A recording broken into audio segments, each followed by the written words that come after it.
Catholic News Roundup is brought to you in part by NewOxfordReview.org, the voice of Catholic Orthodoxy, in print and on the web.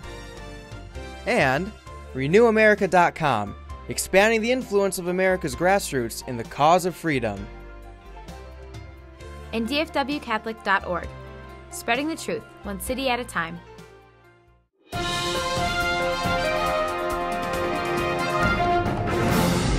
Hello and welcome to today's edition of Catholic News Roundup. I'm Simon Rafe. California Catholics and abortion.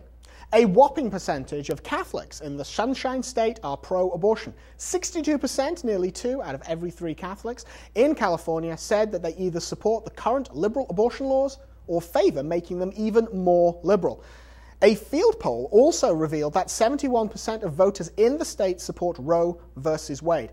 After decades of horrible catechesis and social justice teaching, pro-life Catholics are saying, what did you expect? Kenyan Catholics and abortion. The church has called a major prayer service next Friday to rally Kenyan Christians into rejecting the proposed constitution.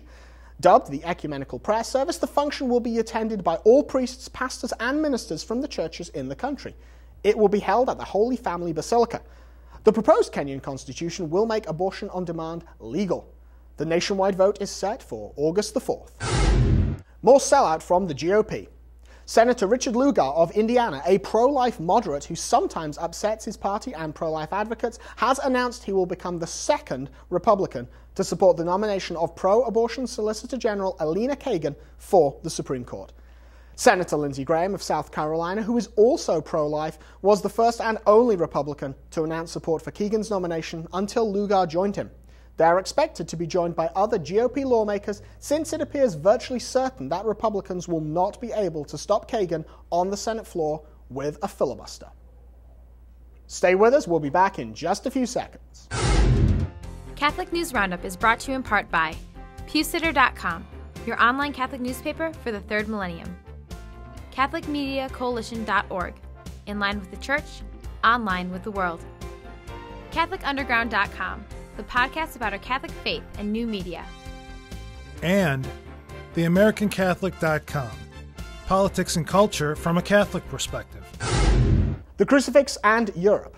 Last November's ruling against the display of crucifixes in Italian schools has caused the most widespread opposition in the history of the European Court of Human Rights. 20 countries are officially opposed and have joined Italy in defense of the crucifix.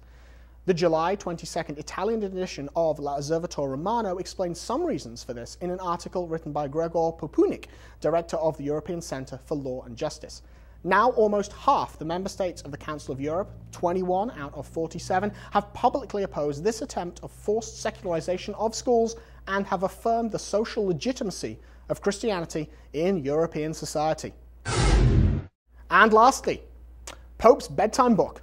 Pope Benedict has written a book about Jesus for children. It's called Friends of Jesus. It's 48 pages long and has illustrations by a famous Italian artist. It brings together a number of passages from the Pope's catechesis in his Wednesday general audiences, according to the Osservatore Romano newspaper. The book begins in the following manner.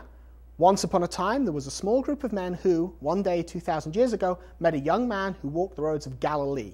Each had his own job and family, but in an instant, their lives changed. Travels the world, shepherds a church of more than 1 billion, writes encyclicals, holds massive weekly audiences, and now writes children's bedtime stories. That's our Pope. I'm Simon Rafe. Thanks for tuning in. Be sure and tune in Monday for your daily dose of Catholic News Roundup right here on RealCatholicTV.com. And be sure to check out The Vortex today when we talk about the drift. Yep, the drift. That's it for now. Thanks for tuning in. Be sure and tell your friends about us. God bless.